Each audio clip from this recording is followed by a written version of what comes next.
गुरुर्ब्रह्मा गुरुर्विष्णु गुरुर्देवो महेश्वरः गुरु साक्षात् परं ब्रह्म तस्मै श्री गुरवे नमः तस्मै श्री गुरवे नमः तस्मै Shri Gurave Namaha. We are in Pancadasi chapter 11 and verse number 67. And here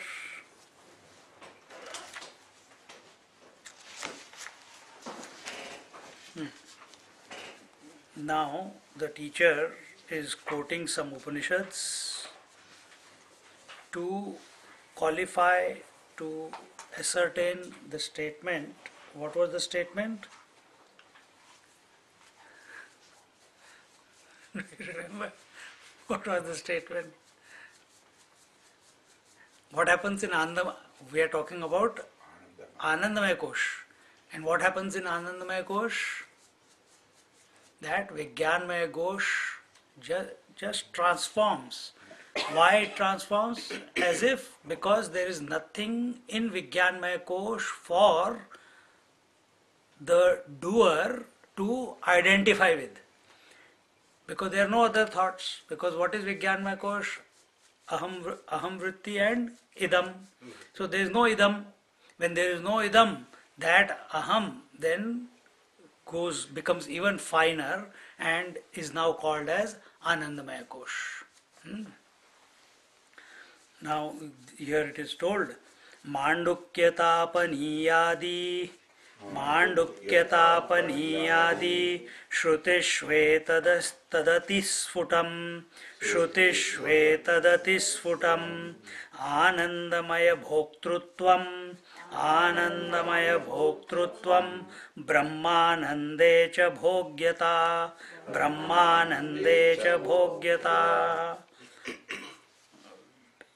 In Vedanta Adhyayan, they make a statement, then they support the statement with some quotations of some scriptures, namely the Upanishads, and then give some examples, and then again reiterate the basic principle that was mentioned in the beginning. And same thing is being done here.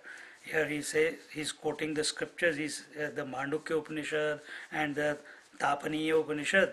And he says, it is clearly said in the Mandukya and Tapaniya Upanishads that the Anandamaya is the experiencer and the bliss of Brahman is the experienced. So, as we told you before, in Anandamaya Kosh, the Vijnanmaya Kosh has not become, it has not vanished, it has not been annihilated. All that has happened in Anandamaya Kosh is the Vijnanmaya Kosh, you can say it has become unmanifest. It has become so fine, so subtle, but it is still there. It is still there in the seed form. And therefore, here, that Anandamaya Kosh, that Vijnanmaya Kosh, how does it come to know that there is that there is bliss? Not through thoughts. Not through thoughts. Because there is nothing else other than I in the Vijnanmaya Kosh. There is no idam vritti to disturb. See, if there is no waves on the ocean, what will you see? Will you see? What will you see? You will see water, isn't it? If water is Satchit Anand Swarup, and in that subtle state where there is no disturbances of the thought waves, what will you see? It will be the Anand. That is all there is. So what is taking away the Anand from us? Why the Anand, the bliss is not being enjoyed by us at this moment? Because of the disturbance of vrittis. Between two vrittis, Anand is there. Whenever you eat anything, desire is satisfied, whatever you want, you get that. Immediately at that moment, the thoughts about that particular thing that you wanted to gain have subsided. So there is joy. But joy did not come from somewhere. It was already there. See? So this Anand, this Vijnanmaya Kosh, what is the knowledge that it has in the Anandmaya Kosh, in the unmanifest state? Of nothing. There is nothing for it to associate with, isn't it? So when it comes out, it can only make one statement. What is that? There was nothing. That I don't know anything. What was there? But it was wonderful. It was blissful. And why that bliss? Why was that bliss? Because Anand, Vijnanmaya Kosh without thoughts is Anand, is reflecting that Anand.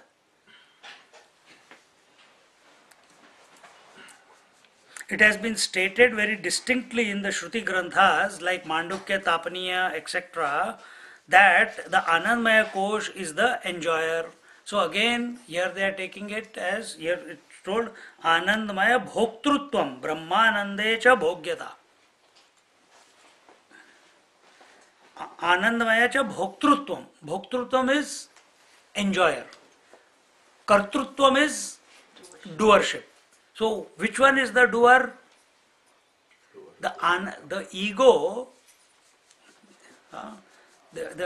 we should say Vijnanmaya Kosh is the doer. Anandmaya Kosh is the enjoyer.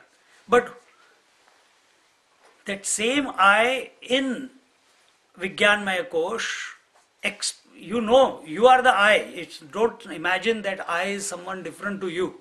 You are looking at as if I am looking at you are there, you are there. So I am saying I thought and that thought. No, it is not like that. I thought is not a I thought, it is you. You are talking about yourself. Objectively. That's all you are doing when you say I thought. So it is you.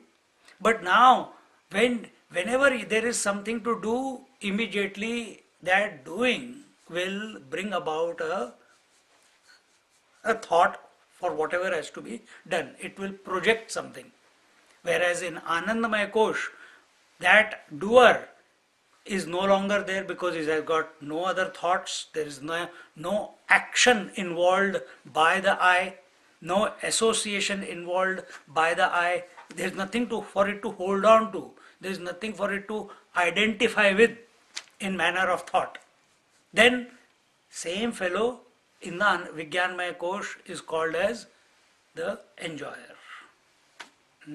Just like at the body level you are called the body, at the breath level you are the breather, at the mind level you are called the feeler, at the intellectual level you are called the thinker, at the or here in this language you are the doer, and at the Anandamaya Kosh level you are called you yourself. This is the same I which is having different definitions. With respect to eye it is called the seer, with respect to ears it is called the hearer. Now this is with respect to the various koshas. What does he enjoy? This is the same thought which is being repeated again.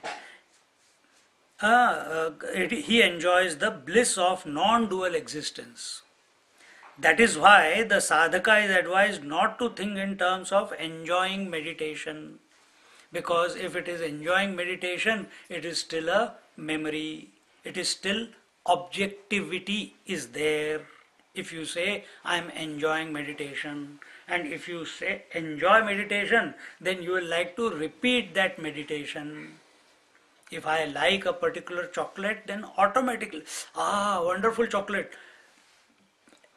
If not today, sometime in your life, that thought that, oh, it was fantastic, it's so excitedly we talk about, it will appear as a desire.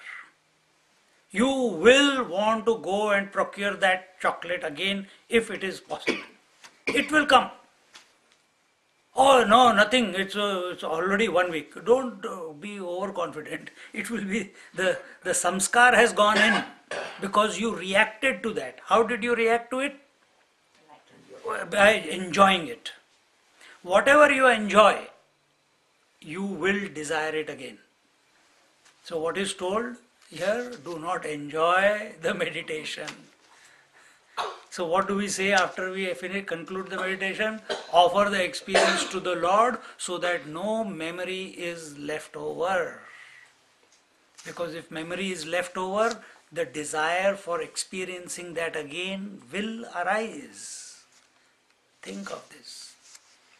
So here it is being told that because enjoying implies bhoktrutva abhiman, that is a sense of enjoyership, and thus the desire and effort to continue or repeat that enjoyment and the consequent association with the manomaya and the other koshas. Enjoyment, where does it express? In the Anandamaya Kosh. But to procure that enjoyment again, to get that experience of joy or bliss again, it cannot happen without the other koshas. So automatically that desire in the Vijnanmaya Kosh then propels the rest of the koshas to go and bring about, to do whatever is required in order to bring about the same situation where that ananda can be experienced. And that is not to say with the objects of the world or the meditation. It is the same thing with the sleep also. Every day you perform an action, you are the doer. You keep saying, I now want to go to sleep, now I have to get into the bed, I have to make the bed, I have to change the clothes, I have to get ready for the bed. You are only saying it. So that has also become an action of going to sleep. Every day you desire. Why? Because you enjoy it. That is why we keep going back to sleep or to satsang or to pujas or to chant mantras or to do japas or to sit in meditation. All this is again and again and again. It's not that we should stop doing it. Continue to do it. But make a shift. When you reach the pinnacle in the meditation or in your japa, don't come out of it by saying that I really enjoyed it. Remain neutral, because when you remain neutral, then there is no precipitation of the samskars. What? Swamiji, in the deep sleep, the enjoyer, according to Shastra, is Anandamaya Gosha, but due to external objects, and the enjoyment come, is it still the enjoyer is Anandamaya Gosha? Still the Anandamaya Kosha. Why? Because there's no thought at the time. Yes, because when your desire is fulfilled, that time the thought for that object is not there. The desire for that object is not there. When there is no desire for that object, the mind is empty.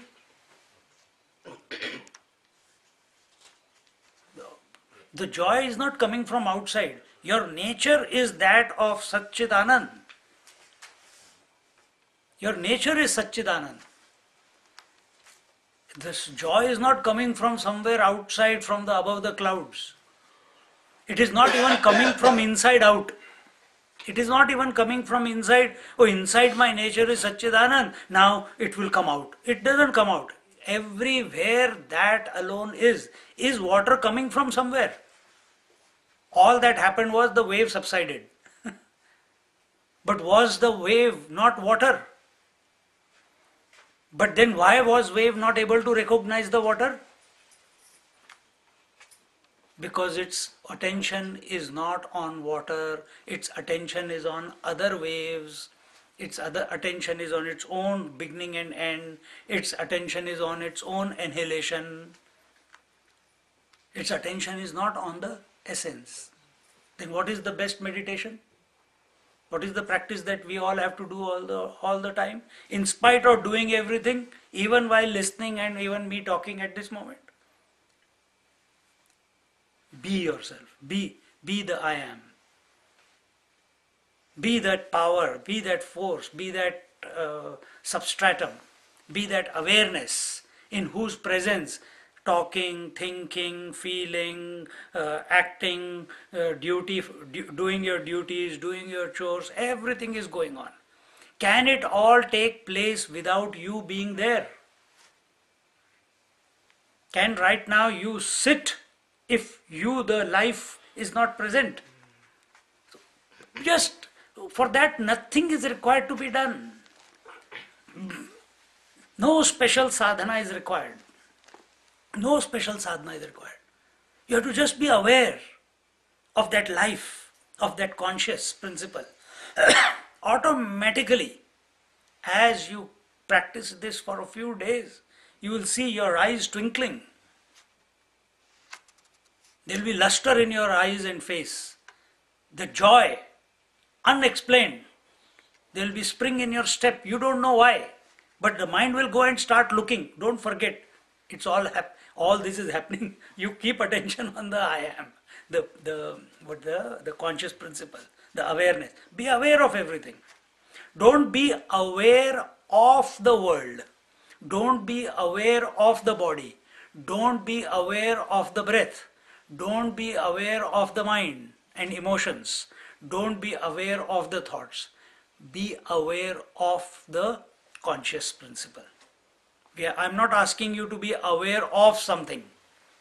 Let awareness be of the awareness itself.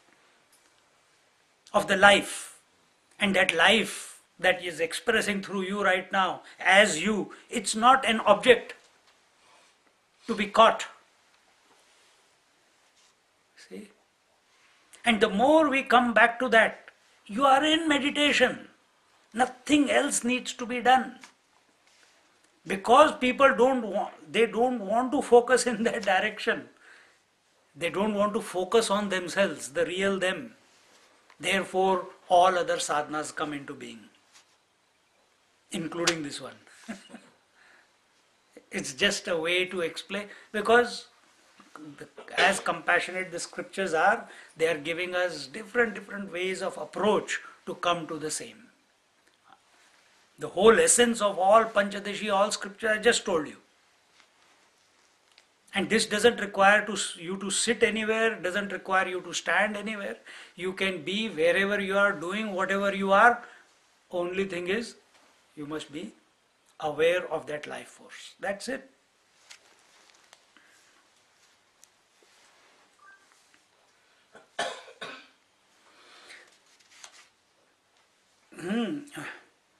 And this way,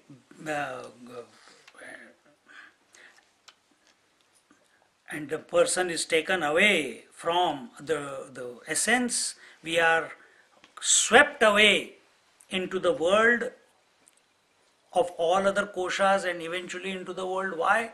Because we want to enjoy the same experience all over again. And this is the mistake that we do.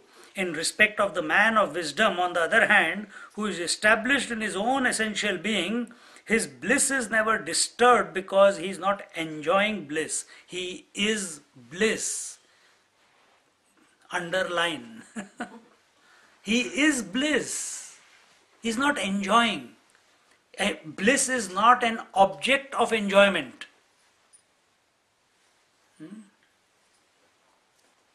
And if this thought, for this you have to convince yourself first that I am of the nature of bliss. Otherwise, in deep meditation, again, oh, that was a wonderful, what a wonderful feeling, what a wonderful experience. And sometimes we sit in silence also for a long time, and the moment after silence we come out, oh, that was wonderful silence. Wow, there is a thrill. Sometimes you are in silence and the body keeps going through various thrills. But let it all go on. You don't react to it. If you react to it, it will come back. You will want to repeat the experience. A wise man remains untouched by all the experiences.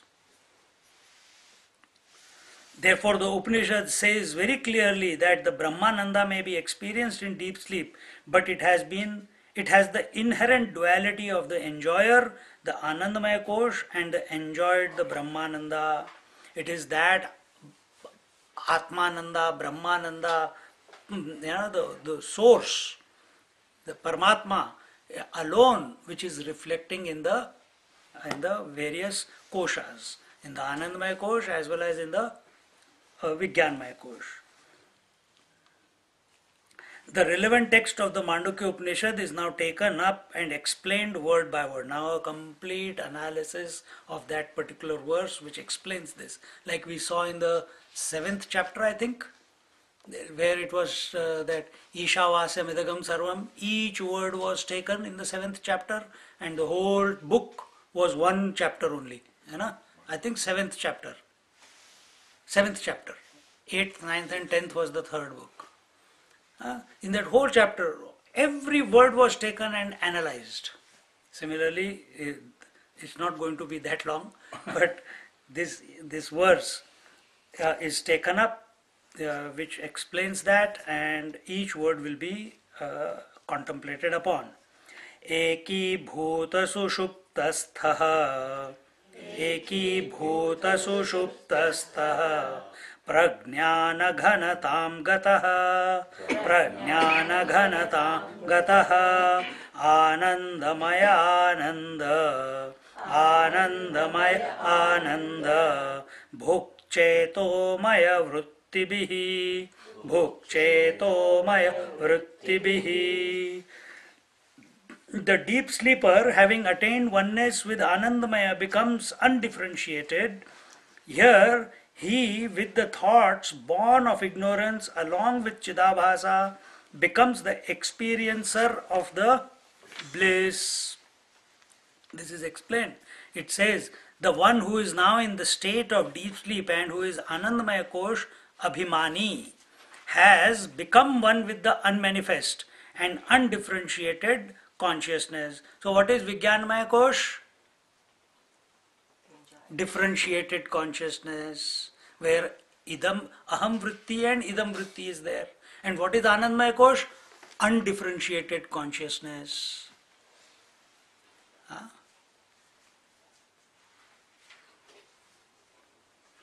So there is no difference, there is nothing breaking that experience of bliss. What is Anandamaya, Vijnanmaya Kosh?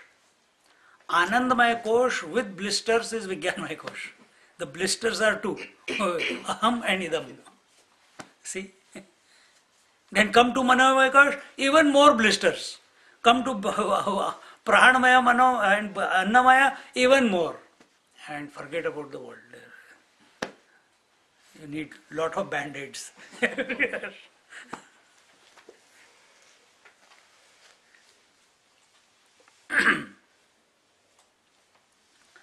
And therefore, Chetomaya Vrittibhihi Ananda Bhuk, the Vijnanmaya Kosha containing the reflection of Brahmananda, is called Anandamaya, which is now the enjoyer. So where is the bliss?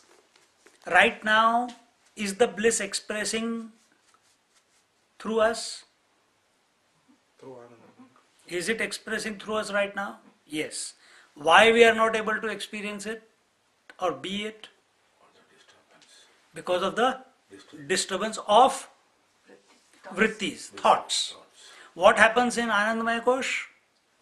The disturbance called thoughts, whatever it may be, even if it is called the thought of bliss, but that is a disturbance if it is a thought. That disturbance is not there, and as if the Vijnanmaya Kosh, which is now completely clean, there is nothing, there is no ripple on it. In that mirror called Vijnanmaya Kosh, called the mind, we'll take it in general, mind, the reality is able to reflect completely, isn't it? But what is that which is able to reflect completely? The consciousness is the I, which is reflecting as I, which is becoming. The I is still there, but the thought aspect of the I in Anandmaya Kosh has become very, very, very subtle. Very subtle.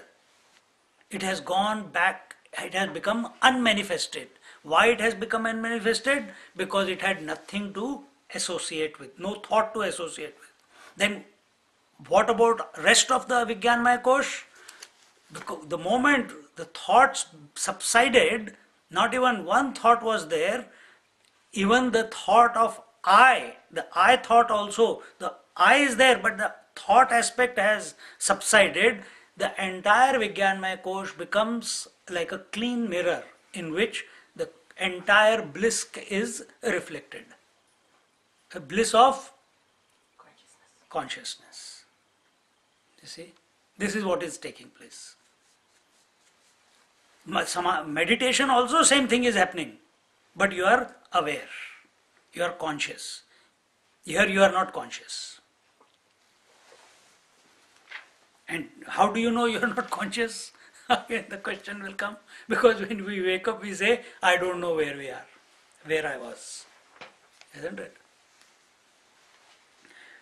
And if after meditation you come to this same conclusion, I don't know where I was, but it was very wonderful. Understand, you had gone to sleep. Don't imagine you were in meditation.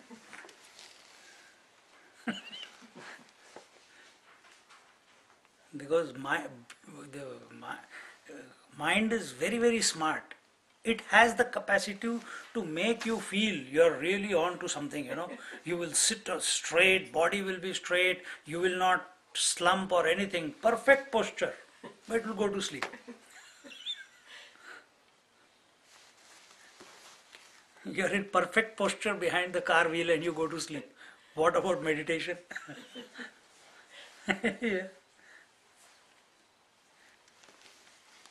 And in this way, in deep sleep, Anandmaya Kosha is enjoying the bliss of its own essential nature, but it is enjoying the bliss of its own essential nature.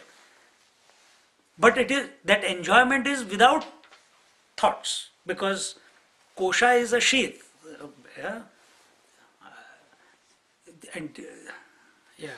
Kosha is a sheath. It is like as I said before, it is like a mirror.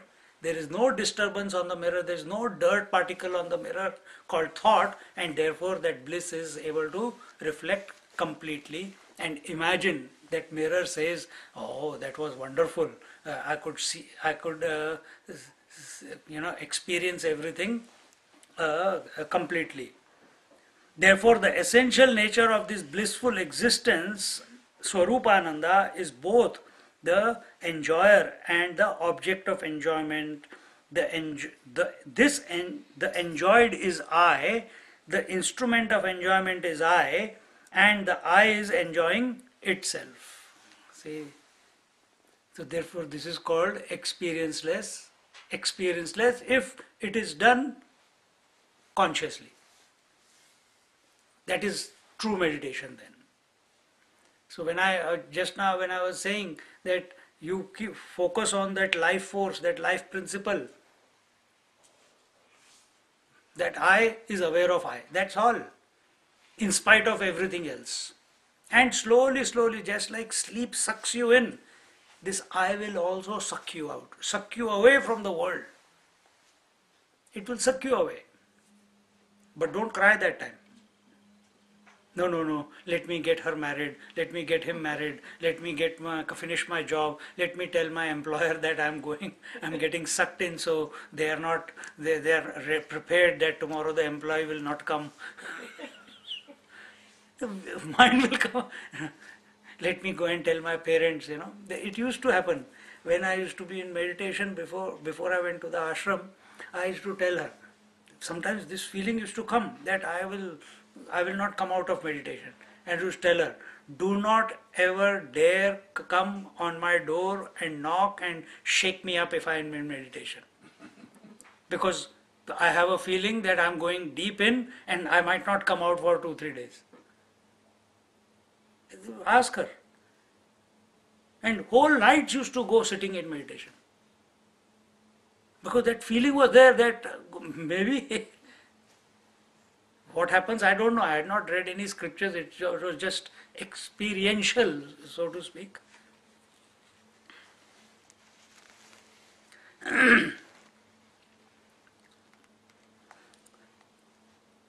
So, therefore, this chetomaya vrittibhi ananda bhuk, this this chetana is the life, this life is I, this I is what is its essential nature?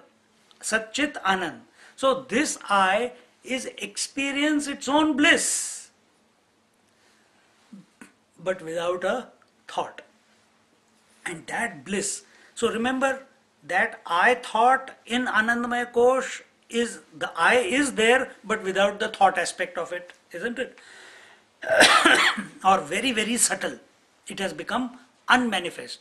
Why I am using the word that it is the I is there, but not, the thought aspect is not there? Because that thought aspect of the I has just become unmanifest. It has not become annihilated. That annihilation cannot take place by going into sleep. It can take place only when realization takes place.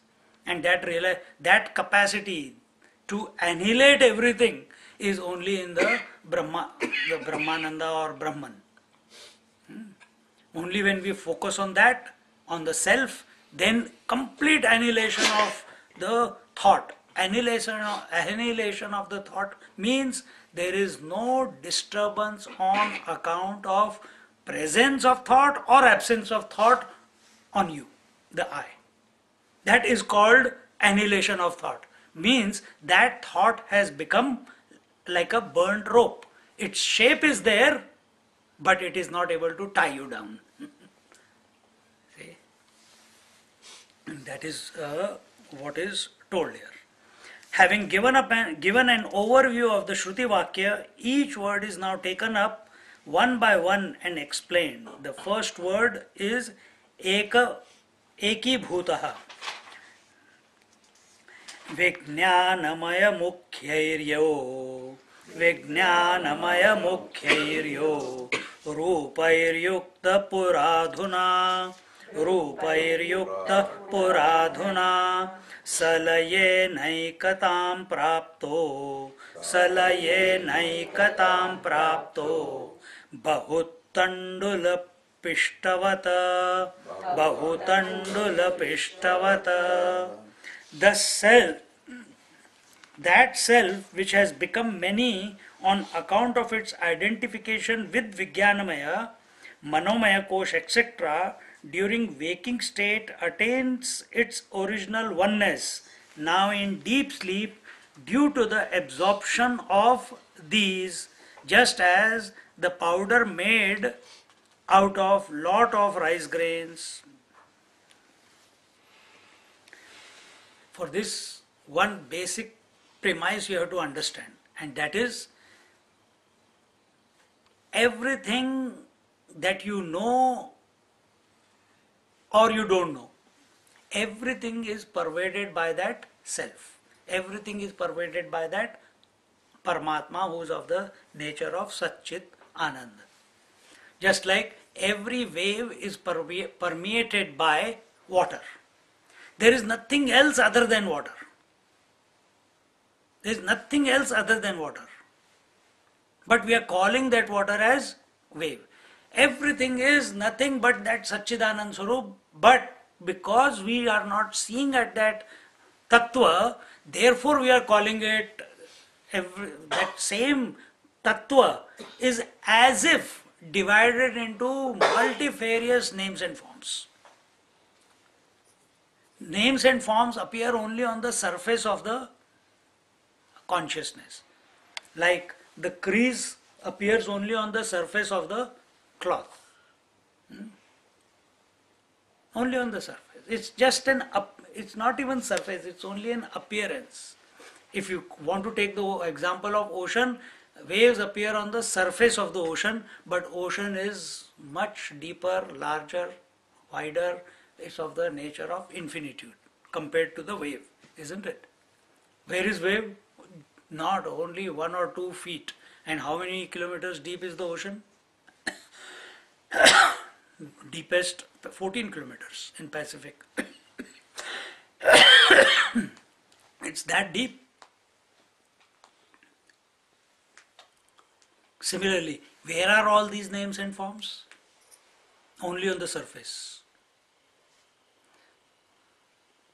Only on the surface. But it seems, only on the surface, but I'm inside the house. But I'm inside the house. Inside the house, I'm inside a room. Inside the room is this body. So we start imagining. And what are we starting to imagine? By looking at the world, we want to find out what is this tattva which is permeating the whole world. As long as we are looking at this world of names and forms, you can spend lifetimes after lifetimes after lifetimes, but you will not come to know the tattva, the essence. Because the essence is cannot be caught away from yourself. Then where can it be caught? Or where can it be? Can it be, if you can use the, can be experienced? As I, not as the names and forms, not as this name and form, not as a thought, not as an emotion, not as a concept, not as an idea, not as an imagination. Then as what? As the subject itself.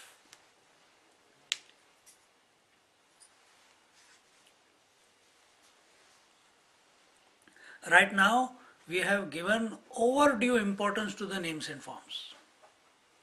The wave has given overdue importance to the rest of the waves. So it is thinking about survival, that how will I continue to live? That other one is coming from behind me. It's about to take me over. It's about to devour me. It's about to kill me. Arey Baap re, now I'm going up. Arey, the shore is coming. Save me, save me. This is all that it is, because its attention is on, not on itself, but on outside.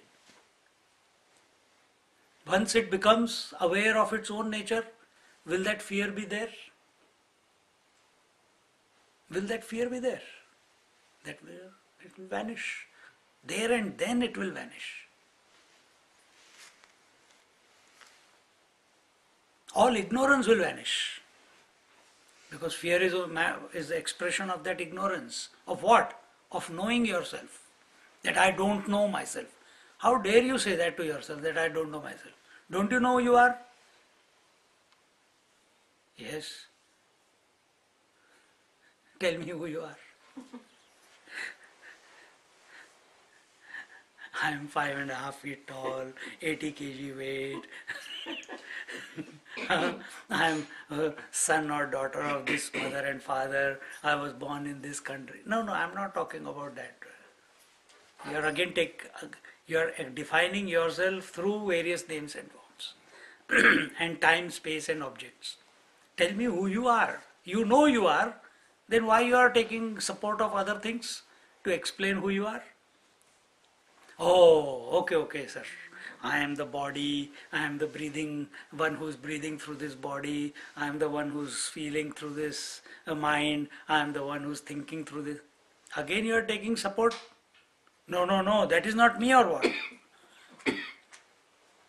And slowly we wean ourselves away from all supports. That is what the scriptures are doing to us. They are making us realize that this is how we are functioning in the world. Without support of association, we are not able to define ourselves. We are not able to be ourselves. And what scriptures are doing? Taking away every association, every identification, every relationship that you can imagine or not imagine. it's taking away.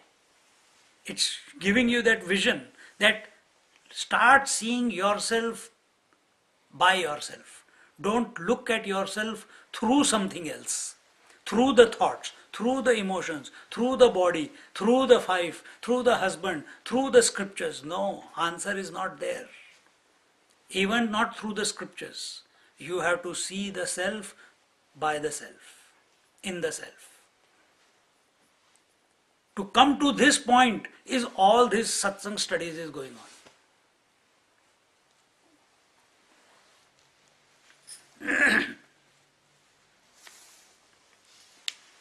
So, coming to this 69th verse.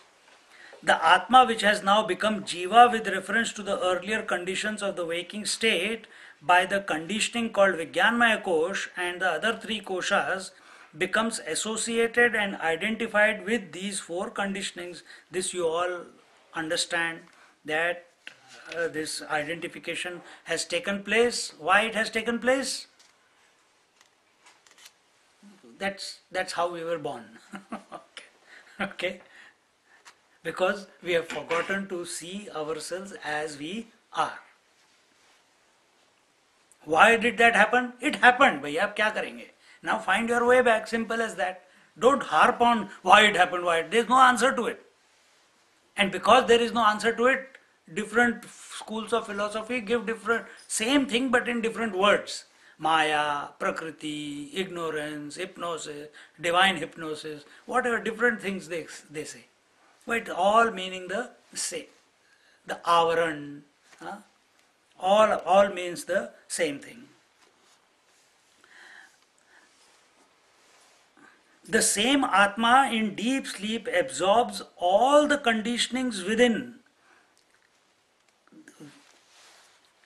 First, the attention moves away from the world of names and forms to the body, from the body to the breath, from the breath to the mind, from the mind to the Vijnanmaya Kosha, and Vijnanmaya Kosha also gets absorbed into the Anandamaya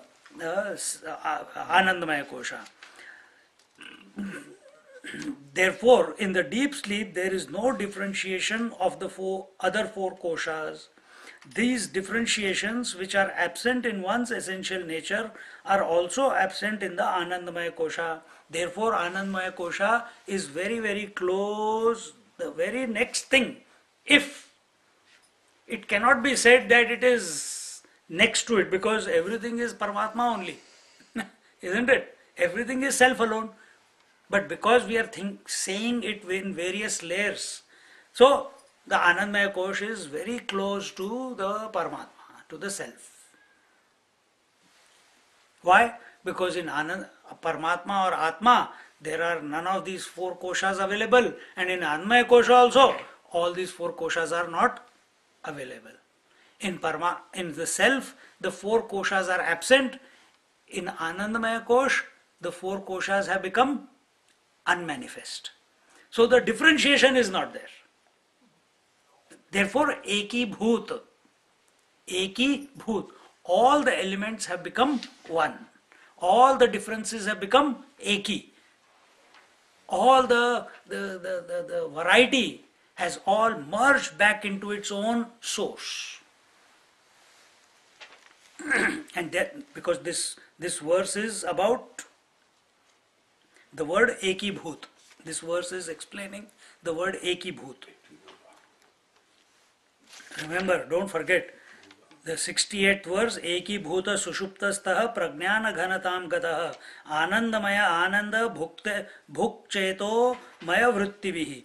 So from this verse, now each word is being taken, we are doing the Eki Bhut. Eki Bhut meaning that all have become one, gone back to their source, all the differences and sense of otherness in the various koshas have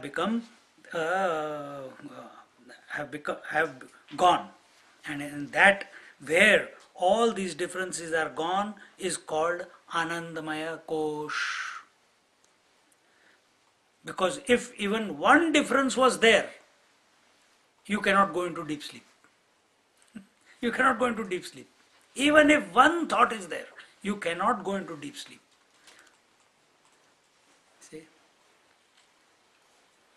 Therefore, in deep sleep, the one who is desiring to sleep also disappears. There is no sleeper but only sleep. Another word for sleep is ignorance. Another word for sleep is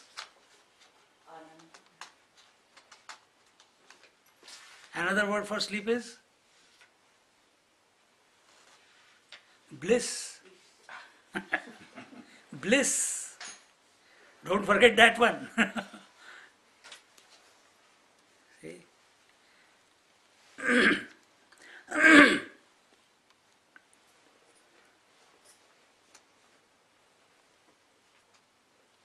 When you are sleeping, there is no thought of sleep. Therefore, sleep is there. When you are sleeping, there is no enjoyment. Therefore, bliss is expressing. There is no, the knower is there, but what does he know? Nothing to know. He's got nothing. There is no objectivity for it. Therefore, that fellow comes out and says, I know nothing.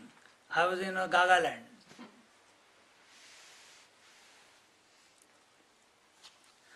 Just like the example is taken, Bahu Tandula Pishtavat, just like the rice grain which are, when we see rice grain, it is all separate grains, but when they are pounded together, they are nothing but powder. All their differences, individuality of each rice grain is goes away, and only one homogeneous powder is available to us. And it's exactly the same way in Anandamaya Kosh, the individuality becomes one with the totality, but you don't know it. Now the second word, Prajnana Ghana, is taken up. That's the second word in the 68th verse. Eki Bhuta, third word. Sushuptastaha Prajnana Ghanatam Gataha. Prajnana Ghana. Ghana means homogeneous. Prajnana. Prajnanam Brahma. 5th chapter we just now did. Before this chapter? No? Yes, knowledge. What was the meaning of, what were the 4 Mahavakyas? Tell. One each person. You tell one. Aham Brahmasmi. Prajnanam Brahma. Third. Tattvamasi. Fourth.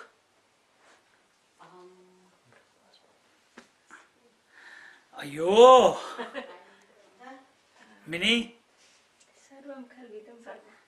Yes, it is one of those. It is one of the, but the 4 popular are, the 4th one is Ayam Atma Brahma. This Ayam Atma Brahma means this Atma is Brahman. Prajnanam Brahma is consciousness is Brahman. Tattvamasi is you are that. Aham Brahmasmi means I am that. These are the more popular. What she said, Sarvam Khalvidam Brahma, that everything is Brahma, that is also one of the Mahavakyas.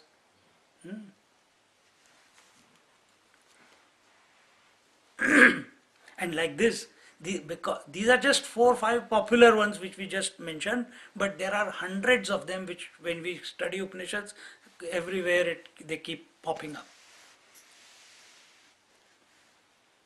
But over the ages, over the centuries, these are more popular, popularly recognized. Prajnanani pura buddhihi, prajnanani pura buddhihi, vrittayotha ghano bhavat, vrittayotha ghano bhavat, ghanatvam himabindhunam, Udagdeshe yatha tatha. Udagdeshe yatha tatha. Just as the snowflakes falling in the water become one with the water, similarly, the objective knowing thoughts during the earlier waking state become one with the consciousness in the deep sleep. Another example that is coming to my mind is I was ironing clothes, just like the objectively appearing crease. When I iron, it merges back into its source, isn't it? Like that. Similarly, all the thoughts, what are the thoughts about? The world. Or thoughts can be about the self also, the thoughts can be about the sleep also, about the bliss also, but they are objective in nature. When all objectivity as if gets merged into its own source. And what is that source? So what is Vijnanmaya Kosh? Where differences are available. Without differences, Vijnanmaya Kosh cannot function. And what is pragya? Undifferentiated consciousness. The word for prajnana ghana means homogeneous mass of undifferentiated consciousness. So Anandamaya Kosh is nothing but undifferentiated consciousness, but in deep sleep, or when we are in Anandamaya Kosh, that is in deep sleep, we don't know that. In meditation, in Samadhi Abhyas, we are aware. Of what? Of ourselves. This is the only difference. Here it is happening out of ignorance, there it is happening out of awareness, out of alertness. Alertness of what? We are not talking about alertness of the process. No. Because if you are alert of the process, then that process becomes an object of knowledge. But what is this experience? Where all objective knowledge merges and becomes undifferentiated. And how is that possible in meditation? Only when you put attention on the self. When your inquiry is about the life. When your inquiry or your attention, don't need to inquire also. Why foolishly inquire about yourself all the time? Who am I, and walk around. Maharishi said that. He must have said that. You be truthful to yourself, what are you? Analyze. He didn't read in any book and say, okay, now to start, who am I? He didn't do that. It was that who am I came to him naturally as a result of his analysis, as a result of his meditation. In meditation it appeared to him. If you read Ammachi's books, the biography, she did not start with I am meditation, did she? When she was a kid? Did she start all the other exercises that she used to do? But now she's telling about I am meditation because that has come, because there is nothing else to search. You are, that's it, story over. Put attention on that. See? What is that chetana? What is that conscious principle? That word came chetomaya. What is that chetana? What is that consciousness? Who is this witness? Who is this one who is aware? Who is that one in whose presence all the thoughts of every thought that is appearing in your mind is known by you? Who is this me who knows them? Who is this me who knows that these thoughts are coming and going? I don't want to know this fellow through those thoughts. I want to know this fellow as it is, in whose presence all these thoughts are going. And this fellow is not other than me because it is my experience. See? फिर मजा आएगा करने का, ध्यान करने का, ध्यान में रहने का, करने का भी नहीं, ध्यान में रहने का. Just be. Wherever you are, whatever you are doing, fighting, arguing, loving, walking, eating, cooking, cleaning, whatever you are doing, no special effort is required to be yourself. to shift attention to yourself. No special effort is required. It's not that you have to pull your mind away from somewhere. No, let the mind think, yaar. Who cares? You be the one in whose presence the mind is able to think. The thoughts are able to come and go. The breath is able to come and go. The body is able to walk. You be that in whose presence this speech is able to come out. The senses are able to function. See, then we are where we are supposed to be. Otherwise, too much thinking, too much intellectualizing, too much collecting information, all this is good. But if you are not coming to that point, it's all wasted effort. It's wasted effort. Because sometimes we get caught up more into the mechanics of the whole thing, isn't it? We want to understand. Just now, like I asked, what are the 4 Mahavakyas? Suddenly you're feeling, Arey baap re, I have heard it for last 15, 20 years and I can't come up with the 4th one. And suddenly we feel, my God, have I improved or not? Have I gone ahead or not? Is there any progress? If these thoughts are coming, let the mind think. You don't allow those thoughts to precipitate guilt or anxiety within you. And that is only possible when you are the witness of the thoughts. First stage. The first stage is, right now you're thinking the body, mind, intellect, or body, breath, mind, whichever way you take it. Right now you are identified with that. Why you are identified? Because you have forgotten your source. Right now, after listening and not even listening, or by listening, I can't make that happen for you, but you heard and suddenly, yeah, in my presence all the thoughts are going, tang, suddenly it separates.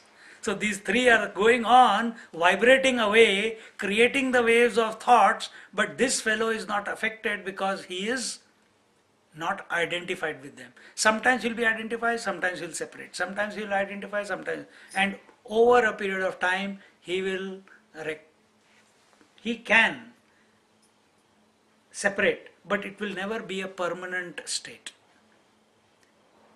A complete and sure disidentification from these thoughts is only possible when this fellow looks at his own essential nature.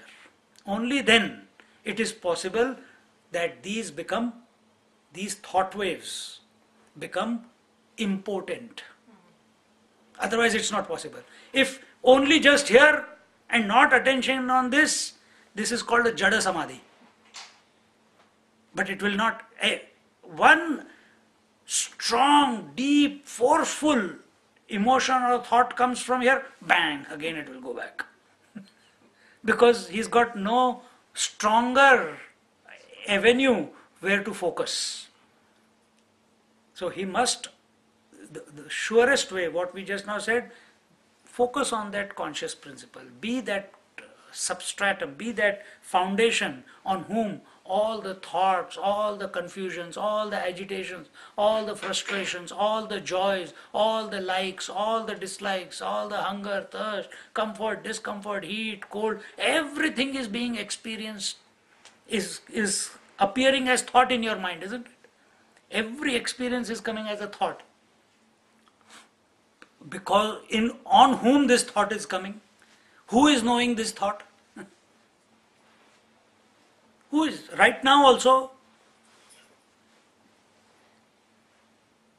everything that is being heard by you, or that is being seen by you, or that is being felt by you, all the questions that are coming in your mind, whatever is going on inside in the mind, is being known by you.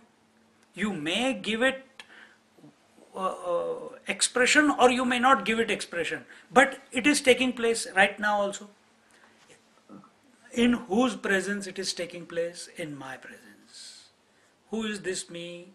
You don't have to ask that question, because you know it is in your presence. Because if it is not in your presence, then how would you know it?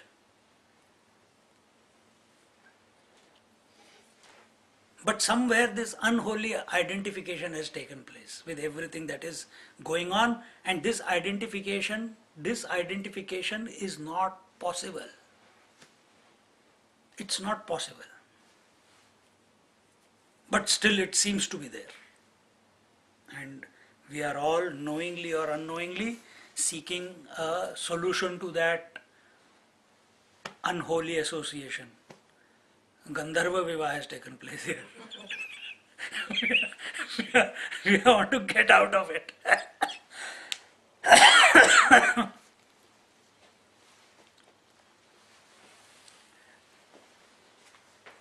Okay.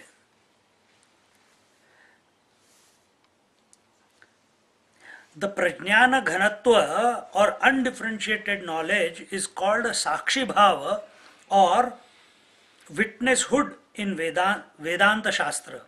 In this witnesshood, knowledge refuses to get differentiated on account of differentiated objects. The Sakshi observes the differences, but himself has no likes, dislikes, etc. So you are sitting here, or you go to a marriage party, or you invite people to your house and be the Sakshi. Everyone comes. Hi!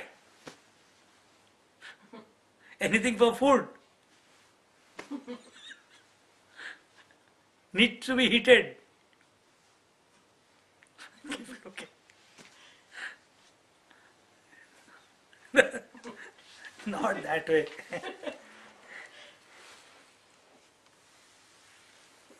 This is how we think. We think that Sakshi Bhav means no response. Where is the response? In the consciousness or in the mind? Where is the response? In the mind. All the actions, reactions, they are all in the mind. And you are knowing. If you react to any action or reaction, then a subsequent reaction comes. Because you identified. What is identification? In other words, it is you. Yes, you are attached to that thought. You have given value to that thought. You have given attention to that thought. The moment you do these things, you are identified. If you accept that thought, you are identified with that thought. If you reject that thought, you are identified with that thought. Then what do you have to do? Unaffected. Remain unaffected. Remain unaffected. No response. Let it sort itself out. What will happen? What will happen to that thought if you don't respond to it? You must be all practicing in your house. Why you are looking at so surprised at me? What will happen? It will go away. If you don't respond, if you don't give value, if you don't react, if you don't accept or reject, if you have no like or dislike towards that thought or emotion, the word used in one place is ere long. Very quickly, very next moment, it goes away. Where? From wherever it came from. Who cares where it goes? Then what is left behind? You are left behind. That's all. You are always there. But because you did not give value to it, it dies its own death. But then don't get excited. Oh, I was a witness and it went away. I was not disturbed. If you think that way, the next one will be stronger than the previous one. So never take for granted. Never. That's why it's called the razor's edge. You have to be very, very alert and vigilant, not to give any commentary with regards to any thought or emotion that is appearing in your mind. Then you are witnessing the thoughts. Then you are witnessing the thoughts. But we are not in the game of witnessing the thoughts. What are we in the game of? Witnessing the being, witnessing the self. That is realization. Then how do Mahatmas live in the world? Exactly what we explained before. They also have thoughts, but they don't get affected by them. The Sakshi observes the differences, but himself has no likes, dislikes, etc. This is the first stage.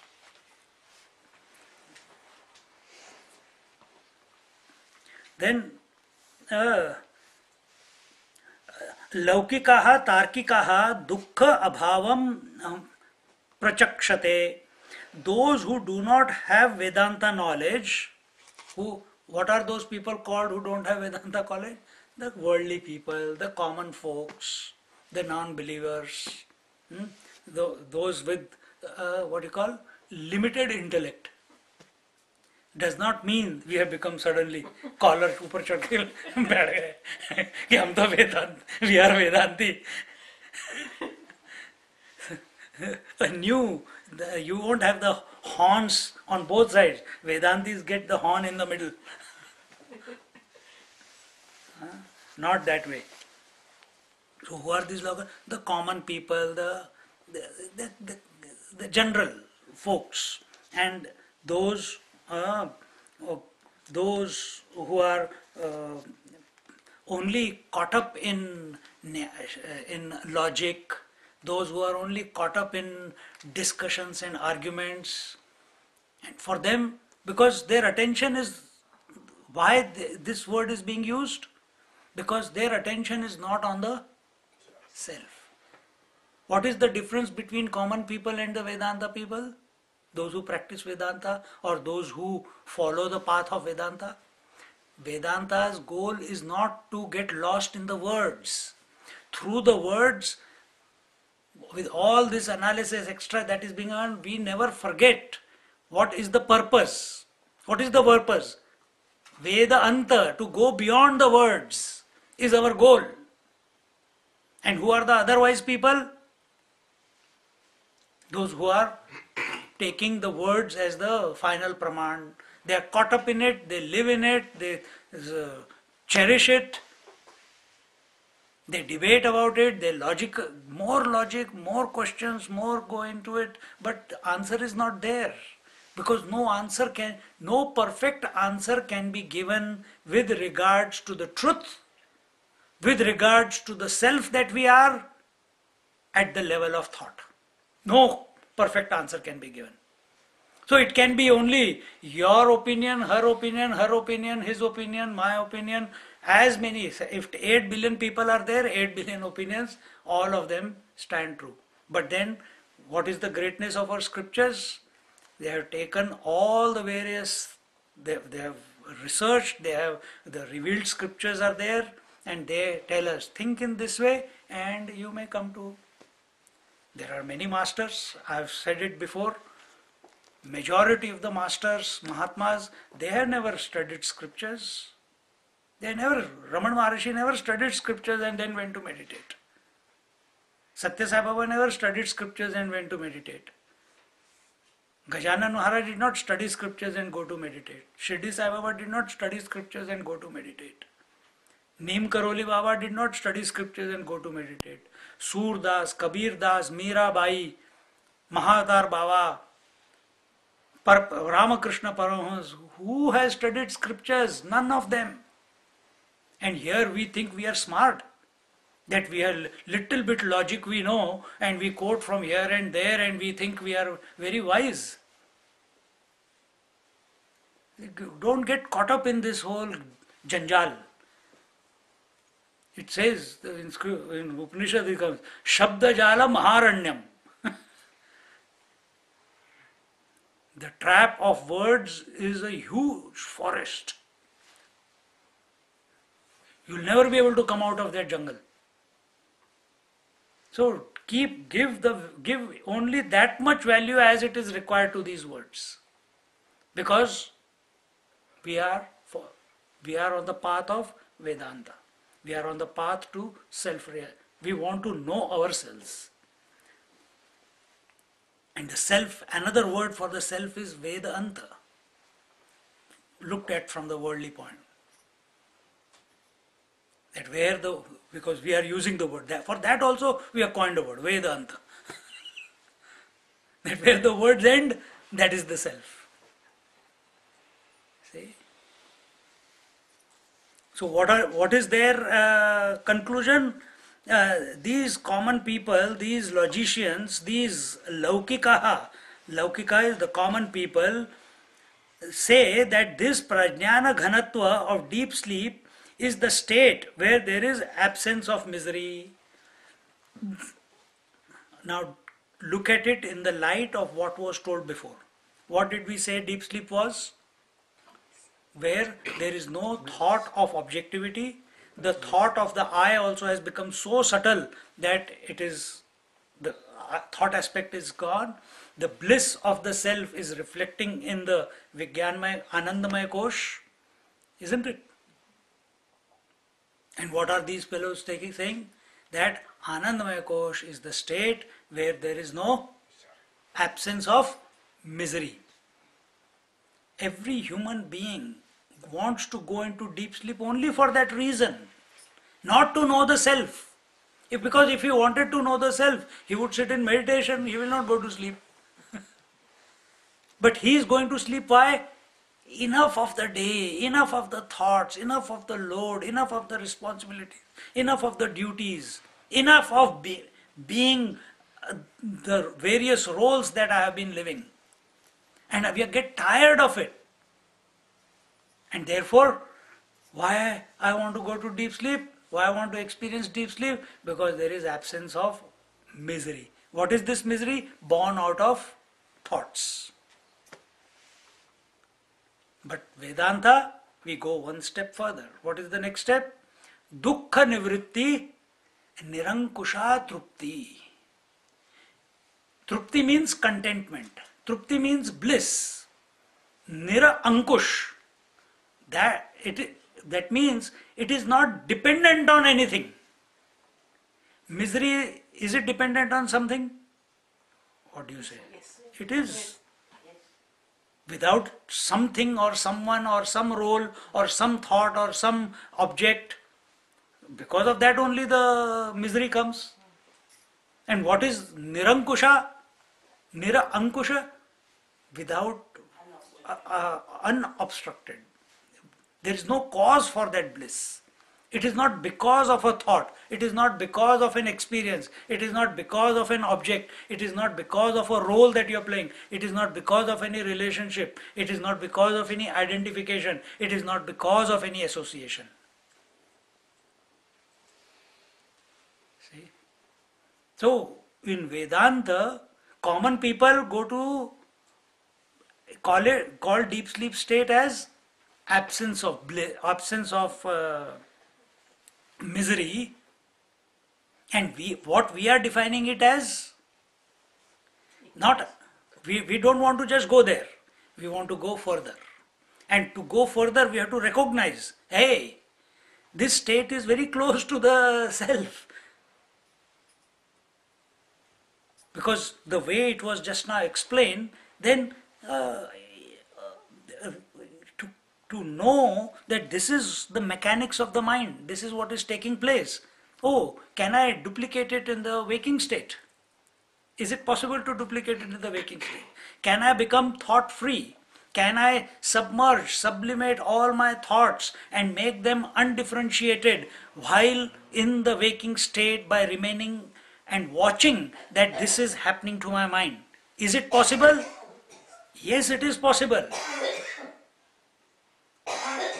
You start doing just watching your breath, or you start doing japa, or you start being aware of the conscious principle, these things will start taking place. The sublimation will begin. But we all say that yes, yes, yes, yes, yes, yes. But nobody goes and practices it. And it's not a practice that is required only half an hour in the morning, half an hour. No, we have just given you an exercise. 24 hours a day you can, whenever you remember, start. It should be like a default mode in you. Whether you are sitting here, whether you are walking, whether you are eating, drinking, whatever, you can be aware. You can be the presence. You can be the substratum. Because you are that. You don't have to put any special efforts to do that. So many classes before I said, so it is told Shravanam, Mananam, Nididhyasanam. Shravanam is the first step. And what is that? How do you do Shravanam? People think that it's just listening. No, it is active listening. And active listening is where your attention is on that principle because of which hearing is possible. If you are doing that, conscious listening, not active, conscious listening. If you are practicing conscious listening right now, then Mananam and Nididhyasam are not required. Not required. Just like in Yoga Sutra, Atha Yoganuशासनम tat chitta vritti nirodhayati yogaha tada drashtuhu swarupe avasthanam. Story over. Tada drashtuhu swarupe avasthanam. When did that, what is the Atha Yoganuशासनam? What is the instruction? Chitta vritti nirodha, sublimate your thoughts. And after sublimating the thoughts, what do? Start snoring. No. Tada drashtuhu swarupe avasthanam.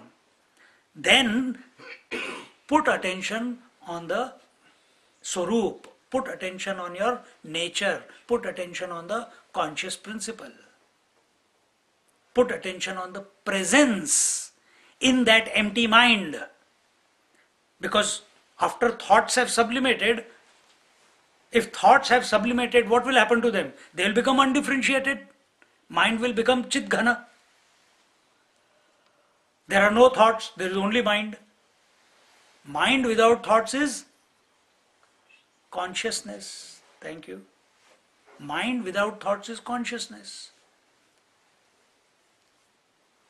And what is that consciousness? How do you know that consciousness? Oh, it is infinite. Nothing like that.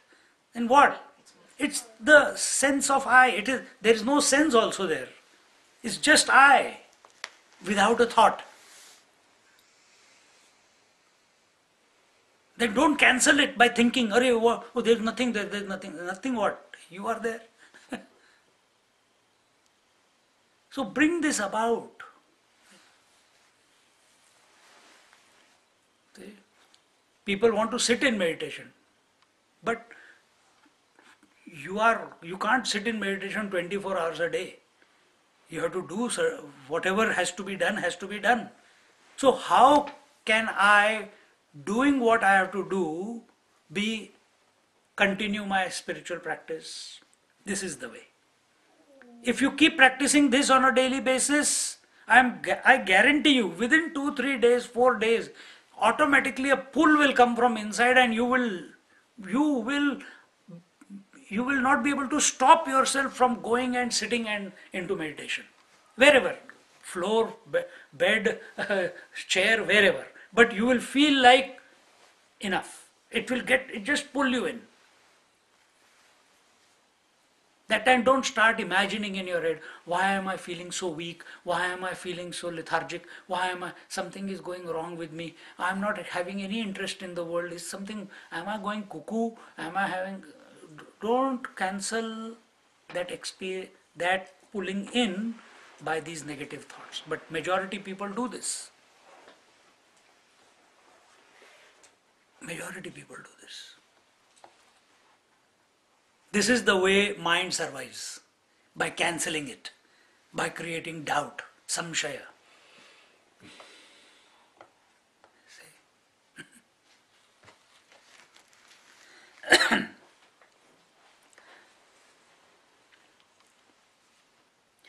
the focus of attention, on the other hand, for the Vedantins, the focus of attention is on the Sakshi, the presence of divine consciousness, and not on the Sukha Dukkha.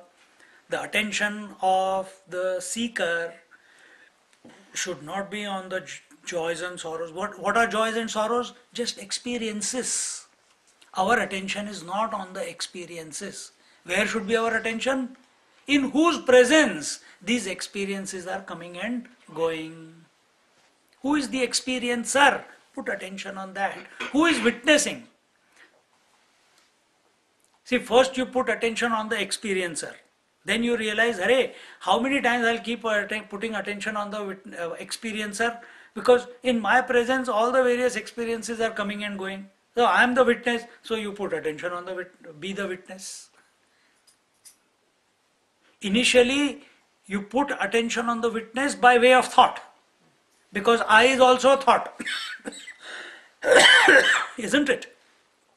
I is also a thought. This I is also a thought. Everything else is also a thought. So initially, you are putting by way of thought, you are thinking about witness. But somewhere along the line, suddenly you recognize, I don't have to think to be a witness. Which I keep saying. It's not that I think, therefore I am. I am, therefore thinking happens. But it begins that way. I think about myself, and then somewhere along the way, I am, that's it. And I don't even right now, while I am saying that I think, therefore I am, that also is happening in my presence alone, isn't it? So fine-tune yourself. Fine-tune yourself. Fall back into yourself. In spite of the thoughts.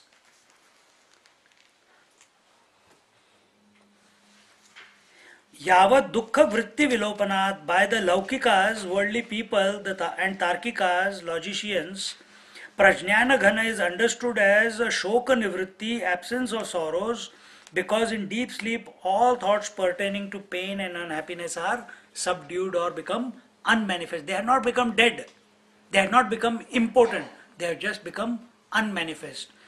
At a moment's notice, if the right environment is, they will come back out again. But whereas in the Vedantins do not stop here but go beyond to Nirankusha Tripti. To them Prajnana Ghana means Sakshi, where the attention is on pure consciousness. What's the time? I don't have a watch with me today.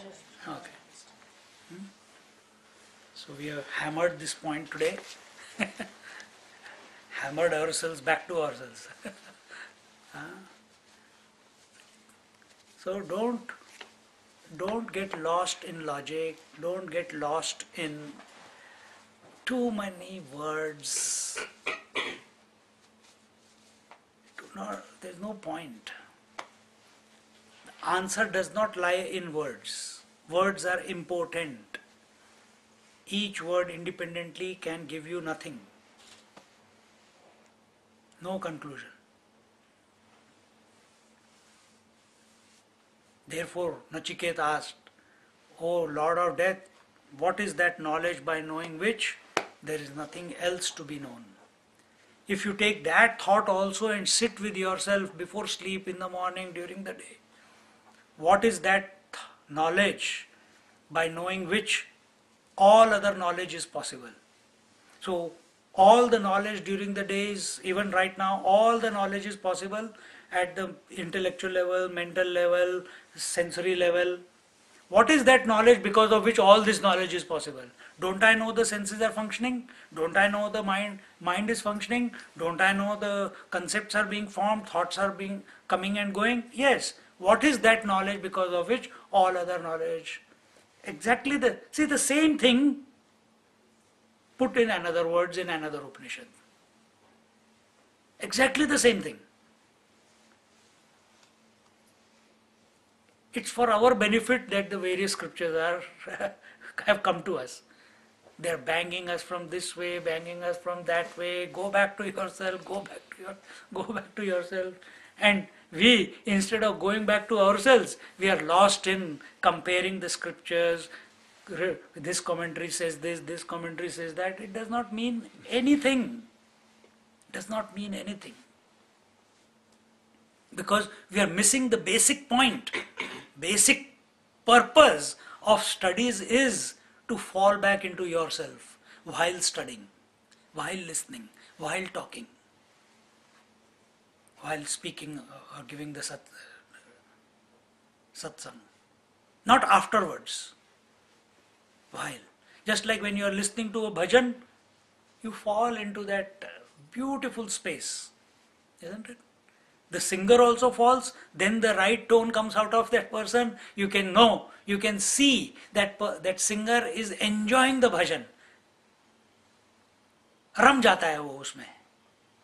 And the listeners also, they also fall into that rhythm, and they are also singing loudly, softly, silently, whichever way, but they fall back into themselves. Same thing must happen while listening also. Not afterwards. Om Purnamada Purnamidam Purnat Purnamudachyate Purnasya Purnamadaya Purnameva Vashishyate. Om Shanti Shanti Shanti. Om Shri Gurubhyo Namaha Harihi Om. Just sit quietly for 5 minutes. Let everything go on at the body level, breath level, mind level, thought level. Remain undisturbed on account of all that. Remaining undisturbed to all disturbances is called the sadhana of yama and niyam. It is still extrovert sadhana. Until and unless we don't remain undisturbed to these, I should not say this way, until and unless. One way is remain undisturbed to outside influences and then fall back into yourself. And the higher way is just be and everything else will fall away.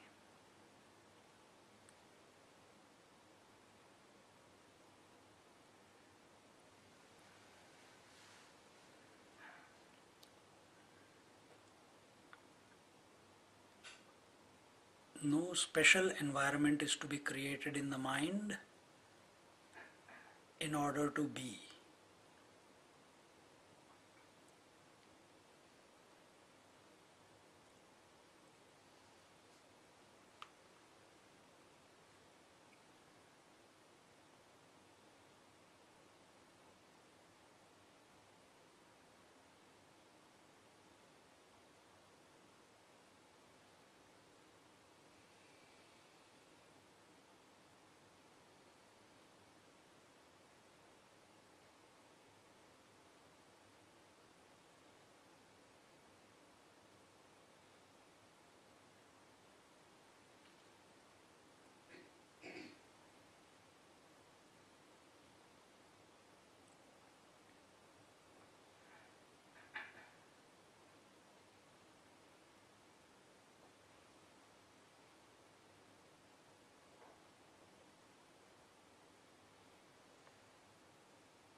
Shanti Shanti Shanti Hari Om.